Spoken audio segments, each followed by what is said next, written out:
Hello and welcome to the coaching state. This is episode 13 of our series, The Subtle Art of Coaching. Today is one of my favorite topics, somatics, physiology, and high performance states of being.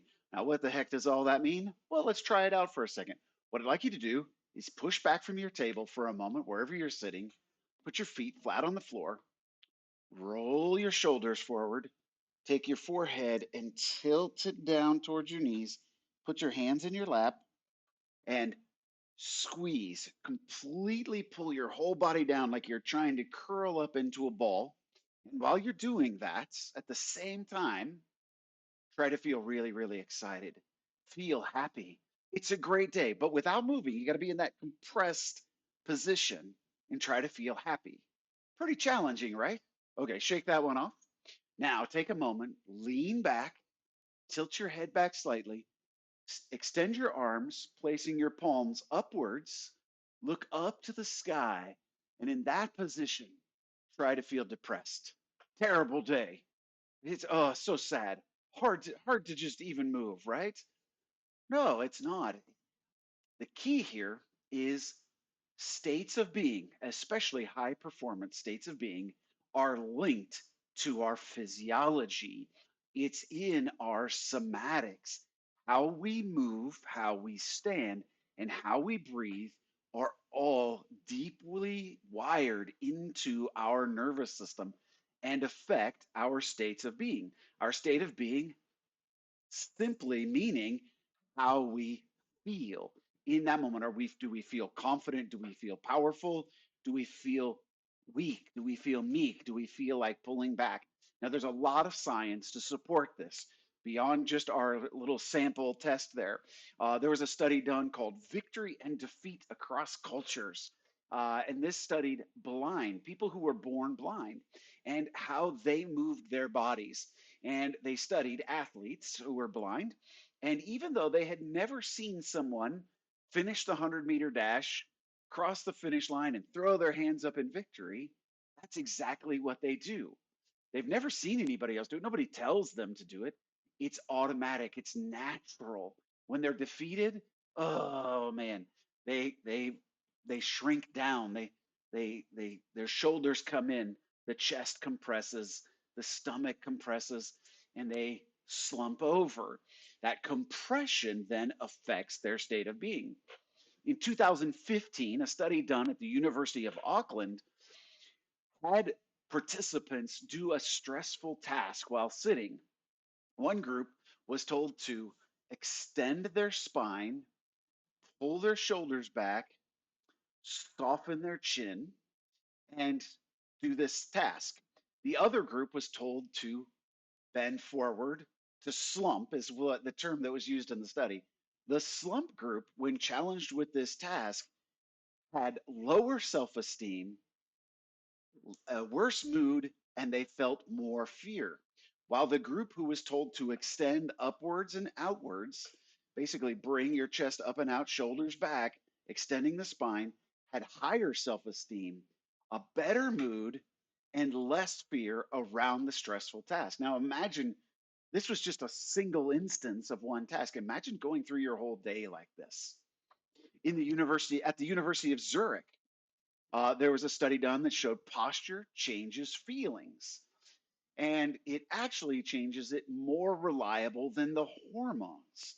And they can actually inject you with hormones to help make you feel happy or sad, depending on the hormones, of course, but depending on the neurotransmitters. But what they found was that simply by changing physiology, you could change your state of being. You could get into a high performance state. Now that's pretty exciting. I've heard Tony Robbins talk about it multiple times about power poses. I'm pretty sure he got it from a researcher named Amy Cuddy. And Amy Cuddy had a groundbreaking study that was done with a couple of other authors, I want to say about 2010. And that was heavily popularized by one of the most popular TED Talks of all times. And in that 2010 study, Amy Cuddy and fellows, they found that by taking a power pose for 2 minutes, it increased testosterone, decreased cortisol, the stress hormone, It increased people's confidence in the face of risk, and it allowed them to simply relax and be in a better state of being, into a better frame. Now, I would be remiss if I didn't mention that the researchers later were not able to replicate the exact results, and one of the authors that co-authored that study in 2010 with Cuddy came back around to say, "Hey, look, we can't replicate this. We're not seeing it in the hormones." Now, the key thing is they weren't seeing it in the hormones, but the results were still the same. People felt stronger. They felt more confident. They were more willing to face risk.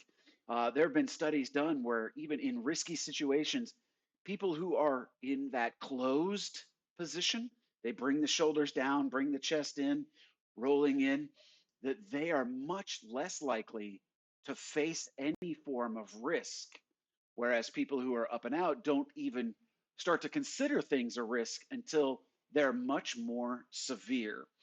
There was an article in the Frontiers in Human Neuroscience that breathing in meditation increases vagal nerve activity, heart rate variability, both which are physically measurable signs that we're able to maintain our state.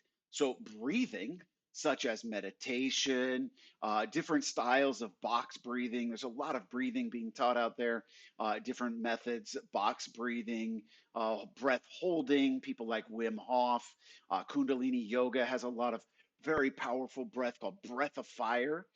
And what they found in that study is that the breath, not just posture, but the breath actually regulates our state as well. So if we can regulate our posture and regulate our breathing, we've taken huge steps towards being able to get ourselves into a high performance state. PSL University in Paris showed that these contracted poses, these ones where we go down and try to put our head between our knees, increase avoidance to challenging cues. So they showed people images of angry faces. And the people who were in the contracted would avoid, they wanted to avoid, their level of wanting to avoid was much higher, very similar to what I was mentioning earlier, than to people who were in the extended. When people extended that spine, soften the jaw, relax their hands, relax their shoulders, and open their hands, they were much more willing to stay with the faces that showed anger. And so there was much less avoidance of stressful situations. Now, of course, we're here to talk about coaching, subtle art of coaching, right? So, how does all of this apply to coaching? Well, there's two ways that applies to coaching. So, this applies, of course, to your client. If your client is in a contracted position, breathing shallowly with their hands gripped, maybe even their arms crossed in front, what do you think that's going to have as an impact on their ability to be a great client, to get the most out of the coaching session?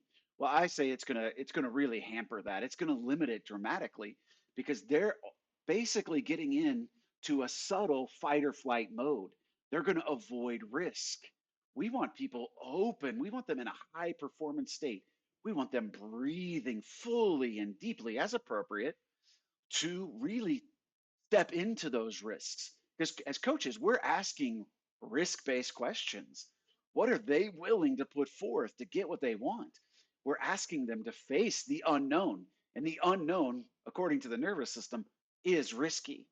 We feel safe, we feel secure when everything is known. When we can predict what's going to happen, we tend to feel much more safe, much more secure. We're able to be much more creative.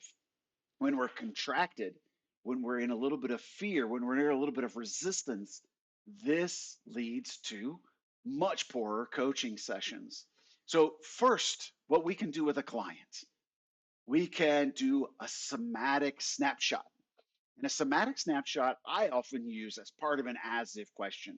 Imagine as if you were in the future, you had what you wanted, and you have your client step into that picture. You have them step into that situation, and they've got what they want.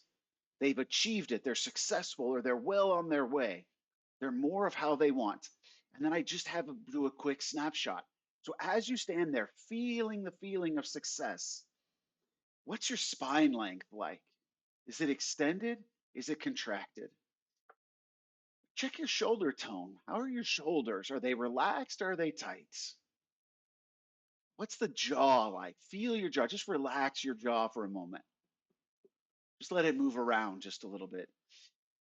What's your breath like? Your hands like?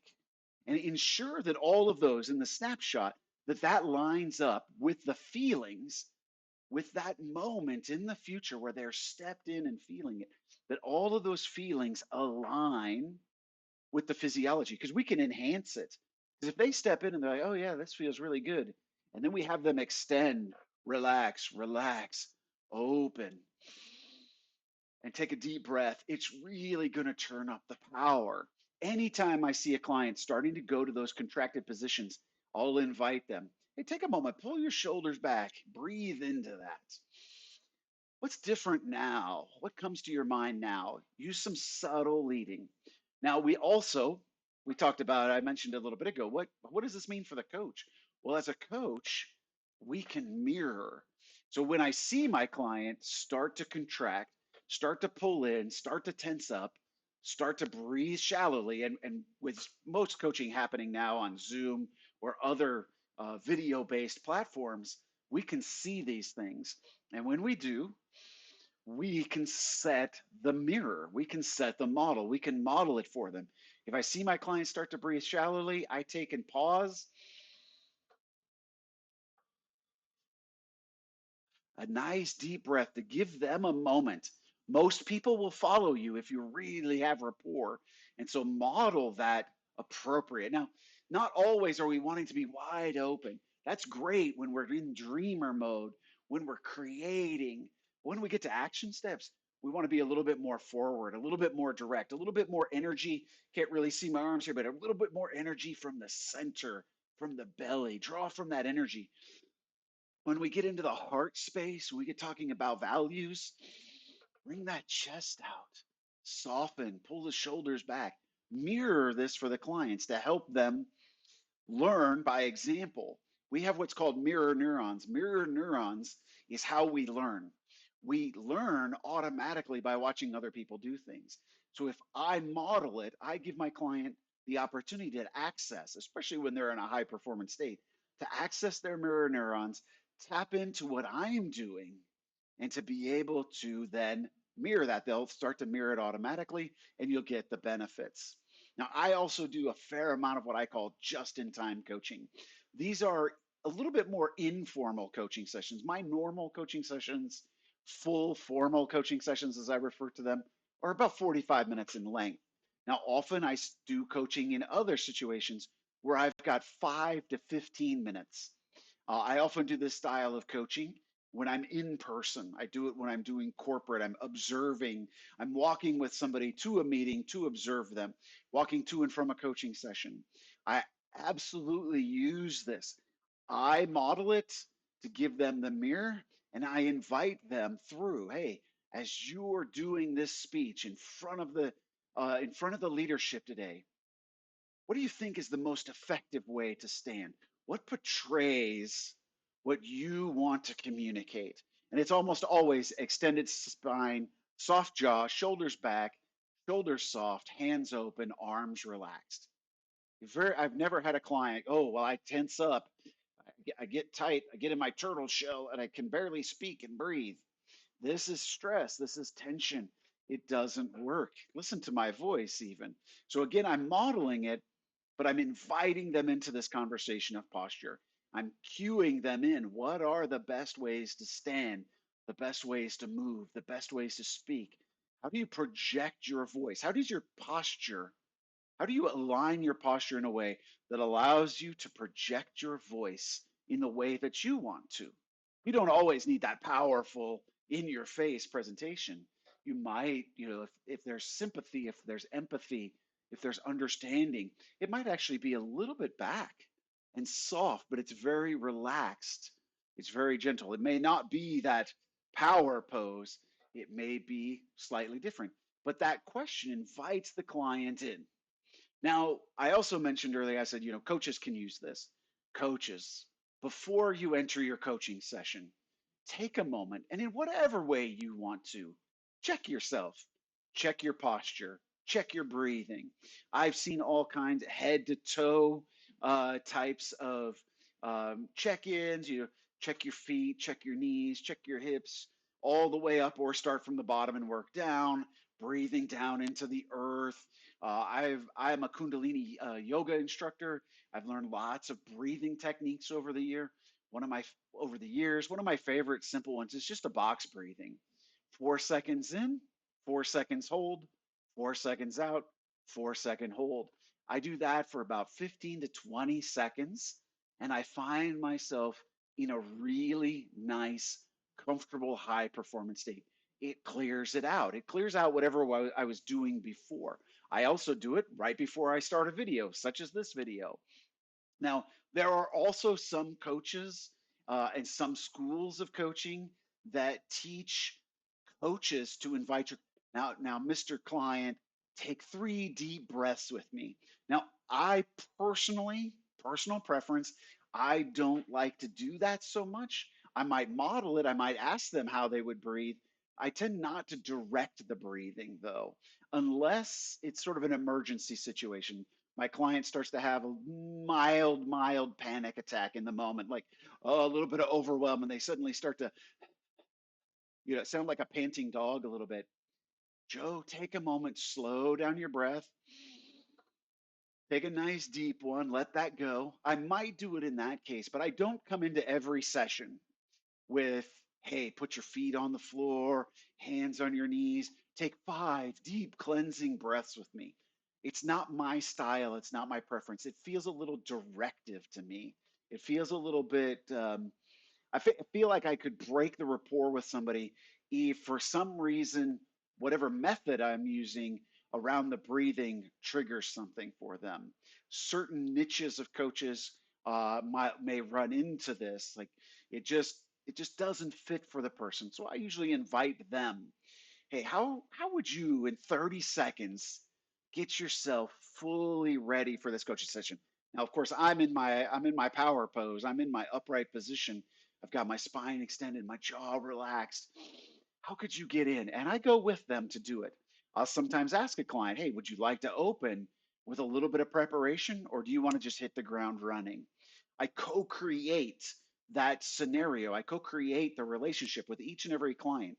I ask questions after the session of, hey, is there anything I could do that could support you better?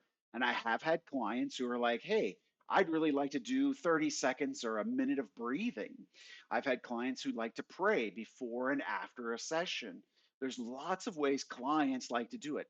The key is finding out what your clients prefer. And at the same time, understanding that behind all of this is scientific research. How you hold your body and how you breathe is strongly linked to your state of being, how you feel overall. And if we can get our clients feeling great, high self esteem, high levels of confidence, our coaching sessions are going to be so much better. What I want to know is what's your favorite method of opening a session and getting a client into that space? What are other methods you use to invite your client to be more creative, to be more powerful? What do you use? Drop those down in the comments below. I'd greatly appreciate it. I'd love to hear from you. If you have ideas for other videos, please go down in the comments below as well. If you've got a moment, you like the videos, you want to see more, hit like, hit subscribe, share it out to friends. We'd love to invite more people into the community into the future. We look forward to seeing you in future videos. We hope you have a great day. Happy coaching. Enjoy.